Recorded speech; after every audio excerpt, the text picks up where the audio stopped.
Salut les mangeurs de livres, me revoilà pour vous parler de livres fantastiques. Ça faisait un petit moment, et donc je reviens pour vous faire déguster des recettes incroyables littéraires. Bon, trêve de blabla. La dernière fois, je vous avais parlé des Rois de la Nuit, qui était un dernier recueil de nouvelles de Robert Howard que j'avais trouvé là, dans un petit lot et qui était assez récent. Et pour rester dans la même ambiance, j'ai eu l'idée de vous parler d'une autrice, cette fois-ci, d'une grande autrice de la fantasy et de la science-fiction, qui est un peu méconnue de nos jours et qui est de la même époque que Robert Howard. Donc on va rester un peu dans le même thème, bien que, bien sûr, ses écrits soient différents. Alors j'ai nommé Catherine L. Moore. Catherine Lucille Moore. Alors peut-être, parmi vous, certains en ont entendu parler, mais il y a peu de chance, parce qu'il n'y a que des vieux de la vieille comme moi qui ont mangé ces bouquins. Alors en France, on a très peu de ses écrits, mais on a la chance que chez Folio SF, il y ait, parce que souvent c'est des nouvelles, il y a deux recueils de nouvelles consacrés à ces deux héros principaux. Alors cette fois-ci, je vais vous faire un podcast sur Gérald de Jouary, et la fois prochaine, je vous ferai un podcast sur Northwest Smith, son deuxième héros. Et donc, pourquoi je commence par Gérald de Jouary? Parce que, puisqu'on a parlé un peu d'Howard la dernière fois, en fait, vous allez vous rendre compte que elle est un peu proche de lui. En fait, elle est née en 1911, notre amie Catherine Lucille Moore, et elle a passé sa vie à être malade, enfin sa vie, son enfance à être assez malade, donc elle a bouquiné comme plein d'enfants malades de l'époque, et donc elle a mangé un peu tout ce qui se faisait en littérature de l'imaginaire de l'époque. Et elle était fan de Robert Howard. Et ils ont 11 ans de différence, hein, c'est ça? Non, même pas. Non, il est né en 1906, Howard. Donc ils ont 6 ans de différence. Ouais, donc c'est vraiment la même génération. Et par exemple, elle était fan de Agnès la Noire, Agnès de Chastillon, une des héroïnes de Howard qui était rousse comme Gérald de Jouary et qui était une breteuse comme elle aussi. Alors, elle a dit qu'elle avait lu hein, ces nouvelles et que elle en était fan, mais elle a jamais vraiment admis que c'était une inspiration. Le truc, c'est que notre amie Gérald de Jouary, là, son héroïne, euh, elle évolue un peu dans un monde. Alors en fait, c'est un peu particulier parce que à l'époque où elle écrit ses nouvelles, donc alors la première fois qu'elle écrit une nouvelle, c'est en 1934 et elle écrit Chamblot. Alors Chamblot, c'est sa. Pardon, en 1933. C'est sa première nouvelle et c'est peut-être sa nouvelle la plus connue. Et elle a pour héros principal donc Northwest Smith et c'est de la science-fiction. Donc ça, je vous en parlerai la fois prochaine. Ensuite, l'année d'après, elle écrit toujours. Donc elle est publiée chez World Tales. Ah, vous écoutez peut-être des sirènes, je suis désolé.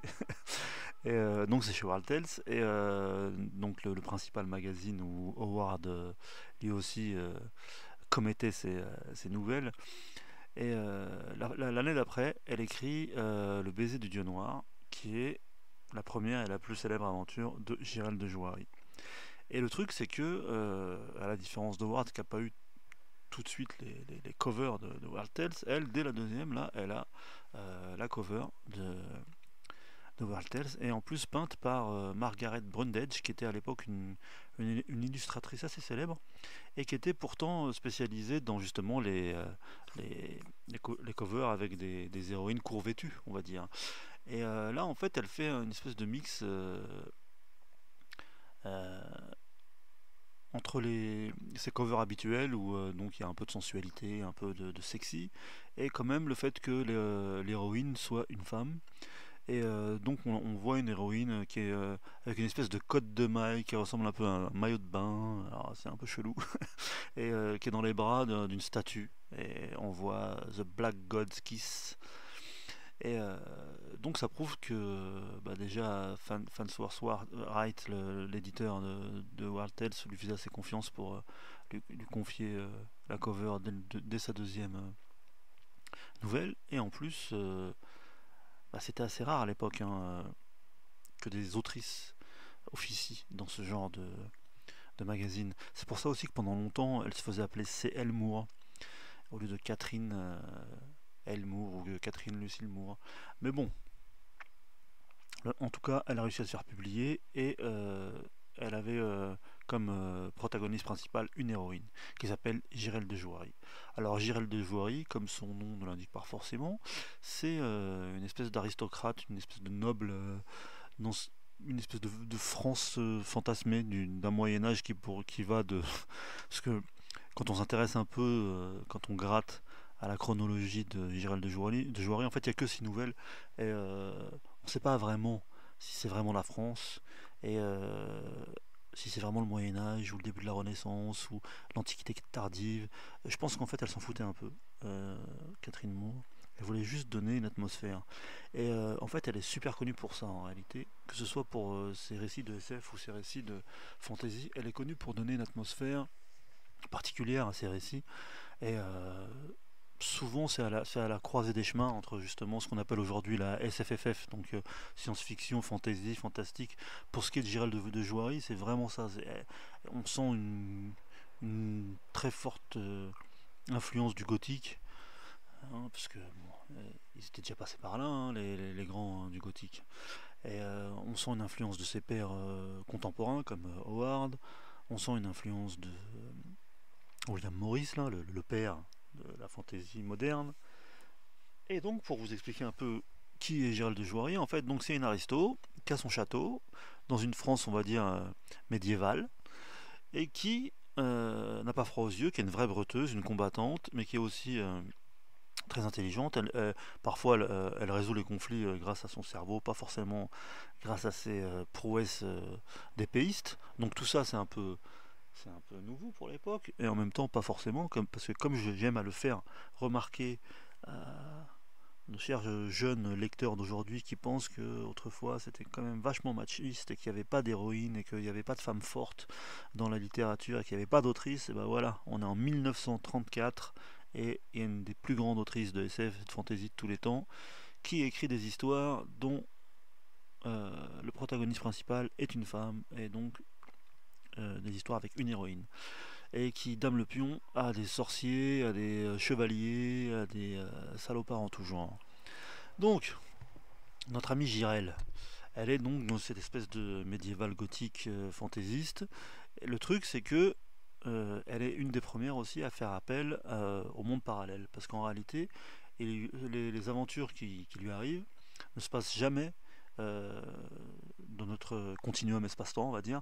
Il y a toujours quelque chose qui se passe, alors un sorcier, ou elle se perd en poursuivant des ennemis, et elle se retrouve dans un monde parallèle. Et souvent, c'est des mondes qui fichent la chair de poule, c'est rarement gay, et c'est pour ça que je vous dis qu'elle est super influencée par le gothique, et c'est assez répétitif en réalité. Le bémol qu'on pourrait faire à Moore, c'est que souvent c'est un peu le même type d'histoire. Euh, il est souvent déconseillé de lire les 6 nouvelles à la suite, parce que c'est un peu justement rébarbatif, parce que ça se répète.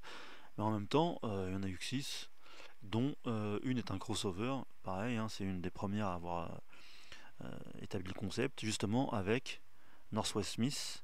Elle se retrouve à cause d'un sorcier, hein, et il se retrouve projeté, je crois que c'est lui qui se retrouve projeté dans son époque, et bon, ils doivent euh, affronter le sorcier, et donc c'est un mélange de science-fiction et de fantasy, c'est de la science-fantasy. Et donc notre ami Gérald de Jouary, donc à chaque fois, elle se trouve projetée dans un monde assez glauque, alors soit avec une espèce de sorcier suprême qui a tout pouvoir sur sa dimension, soit parce que, comme je vous le dis, elle pourchasse des espèces de bandits qui ont assailli son château, et là elle doit vraiment batailler ferme pour les vaincre et pour revenir dans son monde. Et le truc en fait, c'est que pour l'époque, c'était vraiment incroyable comme procédé. Je veux dire, il n'y avait pas eu beaucoup d'histoires dans ce genre-là. Ce qui est bon à savoir aussi avec Catherine Elmour, c'est que en fait, elle va rencontrer un écrivain de SF assez connu, et toujours aujourd'hui, qui s'appelle Henry Kuttner. Je vous en ai déjà parlé comme ça un peu filigrane parfois quand je parle de certaines collections. Par exemple, il est connu pour avoir écrit Le Monde Obscur, ici en France, ou son chef-d'œuvre Les Mutants, qui est un peu un genre de à la poursuite des slans par exemple. Donc elle va se marier avec lui, et une fois qu'ils vont être donc ensemble, ils vont toujours écrire tous les deux. C'est un des couples les plus célèbres de l'histoire de la SF et de la fantasy. Alors parfois ça sortira sous le nom de Henry Kuttner, parfois ça sortira sous le nom de Lewis Padgett, et en fait elle va signer ensuite des récits sous le nom de Laurence O'Donnell, mais malheureusement son mari en fait il va mourir je crois en 57, quelque chose comme ça, ou en 58, et ensuite elle va quasiment plus jamais écrire, et elle va participer un peu à l'écriture de shows télévisés de science-fiction, mais euh, on sent bien qu'en réalité elle a perdu son inspiration et son amour en même temps, quoi. Et en tout cas, ce qui est assez fascinant, c'est qu'une fois qu'on sait qu'ils ont écrit ensemble et qu'on connaît leur titre, on voit bien justement ce que je vous disais tout à l'heure, hein, que euh, comment elle s'appelle Moore était super doué vraiment pour poser un décor, pour créer une atmosphère, une ambiance, et que Kuttner était plus doué pour ce qui était des dialogues ou la résolution de l'intrigue, et même l'évolution de l'intrigue en elle-même. Et donc en fait, moi, si ça vous plaît, Gérald de Jouary, si jamais vous faites l'effort de lire, parce que je sais pas si je vous donne envie, là je pars un peu dans tous les sens. En tout cas, pour en revenir à Gérald de Jouary, c'est vraiment bon. Et c'est un peu unique. Que ce soit Gérald de Jouary ou Northwest Smith, dont je vous parlerai plus dans le podcast suivant, on sent quand même la singularité de, de Moore à travers ces deux œuvres, et justement encore son très grand talent pour le fait de créer des ambiances, des atmosphères, et parfois justement, une fois qu'on a lu une ou deux histoires, on comprend que ça va être un peu à chaque fois le même genre de nouvelle, mais elle nous emporte dans son monde. Et Gérald de Jouary, c'est vrai que si on le lit en 2025, peut-être qu'on aura l'impression que on a déjà lu ce genre d'histoire, mais il faut aussi se comprendre qu'à l'époque c'était vraiment innovant, vraiment inédit. Et comme par exemple Clark Ashton Smith ou Robert Howard ou Lovecraft, euh, elle est une des rares, justement, comme je le dis souvent, des pulpsters de l'époque, à être encore lue, à être encore éditée, et d'ailleurs à être encore éditée dans une autre langue que la sienne. C'est-à-dire là, on est en France, on parle d'elle, et comme je le dis souvent, dans ces pulps là des années 20-30, il y a eu des centaines, sûrement, et possiblement des milliers d'auteurs. Alors, bien sûr, il faut trier le bon grain de livret, mais il y a même eu des auteurs qui ont eu des grands succès à l'époque qu'on ne connaît plus du tout. Par exemple, Seabury Queen avec Grandin, on le connaît pas. Il n'y a que les aficionados qui le connaissent, mais c'est plus du tout édité. Et donc, ça prouve quand même que elle était très talentueuse, cette femme, et elle a créé un monde à elle avec très peu de texte en fait. Et quand parfois on dit, si par exemple vous êtes ou un fan de SFFF là, et que de temps en temps vous discutez avec d'autres fans, si vous grattez un peu, vous verrez qu'elle est encore assez connue, et que souvent ceux qui ont lu ses livres eh ben, en disent du bien. J'ai rarement connu quelqu'un qui a dit bah non c'est pourri, c'est daté, franchement le côté répétitif ça fait chier. Non, le seul bémol, comme je le dis et comme tout le monde le dit, c'est que ce soit pour Smith ou Gérald de Jouary, déjà il y a un nombre assez court de nouvelles, hein, il y en a 5 ou 6 à chaque fois, dont une commune, et que ça se passe à peu près à chaque fois de la même façon. Mais c'est pas grave, parce que quand c'est bon, on peut en manger à volonté. Et en plus, pour le cas de Gérald de Jouary, pardon, c'est vraiment intéressant parce que là vraiment c'est une des premières héroïnes de fantasy. Alors bien sûr, hein, on a des tripotés dans l'histoire de la littérature des héroïnes. Elle disait souvent que elle avait aussi pour référence, alors bien sûr, Boudica, la reine guerrière celtique, ou Jeanne d'Arc, mais où elle faisait référence aussi à Elsprague de Camp. Je vous ai parlé d'Elsprague de Camp justement avec Howard, là, l'escroc qui a repris les droits de Howard après sa mort, mais il a aussi commis, entre guillemets, certains bons textes. Et il avait écrit deux trois livres qui prenaient pour pardon, pour héroïne justement une guerrière du Moyen Âge, et je crois qu'elle s'appelait Joris, Elle s'appelait Joris, si je me rappelle bien.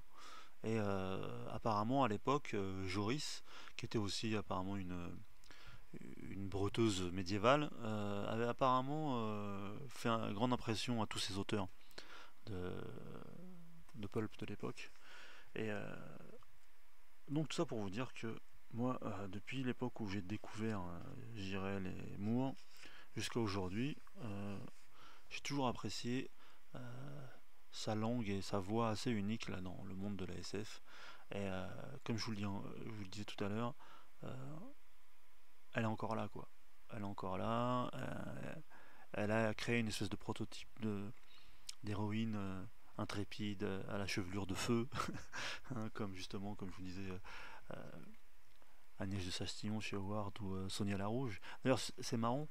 euh, Red Sonia, là, vous savez, Sonia Larouge, dans les comics et puis après dans les films, on la voit toujours avec une espèce de bikini métallique. Alors qu'en réalité, ça avait rien à voir, hein. C'était une breteuse sur les remparts de Vienne pendant l'attaque des Turcs. Donc elle n'était pas habillée en bikini métallique. Mais justement, par rapport à la cover de World Test, là, où il y a la première nouvelle de Jirel, je me suis dit que peut-être ils sont un peu inspirés de ça, John Buscema et Roy Thomas à l'époque où ils ont créé les comics de Conan avec Red Sonja, qu'ils ont transposé Red Sonja dans le monde iborien au lieu de la laisser se battre contre les Turcs. Bah, c'est un petit podcast, hein, il n'est pas très long, parce que en fait j'ai pas envie de vous déflorer les histoires de Jirel, parce que comme je vous l'ai dit, il n'y en a pas beaucoup. Il y a que, et ce sont des nouvelles, et il y en a que 5 et la sixième c'est un crossover avec notre ami Northwest Smith. Je peux vous donner les titres, hein. Donc la plus célèbre et la plus lue et la plus éditée, c'est Le baiser du dieu noir, L'ombre du dieu noir ensuite, Jirel face à la magie, Le pays ténébreux et Elsgard. Ensuite, il y a La quête de la pierre étoile en collaboration avec son mari Henry Kuttner. Et donc vous pouvez voir justement la différence avec la dernière nouvelle. Euh, on voit en fait ce qu'apporte Kuttner à l'écriture de Moore. Donc voilà, hein, que vous dire de plus à part de dévorer vite ce, ce volume. C'est disponible chez Folio SF et c'est constamment réédité. Alors c'est vrai que ça devient un peu rare parce que la dernière fois que ça a été édité, je pense que c'était dans les années 2010 et depuis, je crois qu'il n'y a pas eu de réédition, mais ça se trouve sur internet, ça se trouve dans les ressourceries, etc. Et pour les fans de comics, par exemple, ceux qui connaissent Doctor Strange qui a été créé non pas par Stan Lee, hein, mais par Steve Ditko, comme Spider-Man, hein, je ne cesserai de dire que Stan Lee est un escroc. C'est Kirby et Ditko qui ont inventé le Marvelverse. Et donc, on voit bien que Kirby et Ditko, justement, étaient de gros consommateurs de SFFF. Parce que, par exemple, Kirby, je vous ai toujours dit que quand il a créé les X-Men, le principe de Homo supérieur, il l'avait volé à une nouvelle de Kadik, ainsi qu'à une nouvelle de. Comment ça s'appelle Poul Anderson, dont je vous parle souvent, ainsi que le principe aussi d'école pour jeunes surdoués, Gifted Youngsters. Et là, on voit que Ditko, en fait, il y a une des scènes de, de Doctor Strange, là, où il se retrouve dans une dimension parallèle avec un de ses ennemis maléfiques, là, un sorcier d'une autre dimension qui s'appelle Dormammu, et il y a une espèce de tournoi de sorciers où plein de sorciers de d'univers parallèles arrivent, une espèce de multivers de sorcellerie, pour assister à ce combat. Et il y a une scène en fait, en fait cette scène, quand on la lit et qu'on a lu Gérald de Joiry avant, c'est quasiment une transposition graphique quoi, euh, trait pour trait d'une scène de Gérald de Joiry à un moment donné quand elle est kidnappée par un sorcier qui lui arrive à peu près la même chose. Donc pour vous dire que tout ça, là, ce bouillon de culture populaire des années 20-30, ça a inspiré non seulement les gens de l'époque, non seulement les auteurs de comics, non seulement ensuite les scénaristes de cinéma, les réalisateurs, et puis aussi les auteurs de SF et de fantasy qui sont venus après. Et c'est pour ça que j'aime bien vous parler un peu de cet âge d'or à moi, parce qu'on sait tous que l'âge d'or officiel en SF, ça commence en 39 avec la génération suivante, les Van Vogt, Asimov, Heinlein et compagnie. Alors, bon, moi j'ai toujours dit qu'Asimov, je le trouvais un peu surcoté. Mais moi j'ai toujours considéré que le véritable âge d'or, c'est celui-là, là. On va dire entre les années 10 et 30, où il y a tous les grands. Et Catherine Elmour fait partie des grands, grands, grands, grands, grands. Encore une fois, vous avez peut-être l'impression que je vous parle pas beaucoup des textes, mais c'est parce que, à part l'atmosphère et l'héroïne, si je vous en dis plus, je vous déflore vraiment toutes les histoires. Et moi, je me rappelle à l'époque où j'ai lu pour la première fois Gérald de Joiry, bah, c'était pareil. C'était juste des amis livre-voir, fans de fantasy, qui m'avaient dit, mais tu sais, toi qui aimes Howard, toi qui as lu Edgar Rice Burroughs, toi tu devrais lire Catherine Moore et tu devrais lire Gérald de Joiry, tu verras, c'est fantastique. Et ils me disent rien de plus. Ils disent, non, non, Lily, tu verras, c'est vraiment particulier. Bah donc je vous dis la même chose. Lily, tu verras, c'est vraiment particulier et c'est vraiment bon. Bon, j'espère que je vous ai convaincu. Et bah tout à l'heure pour Northwest Smith, hein. Ciao les mangeurs de livres.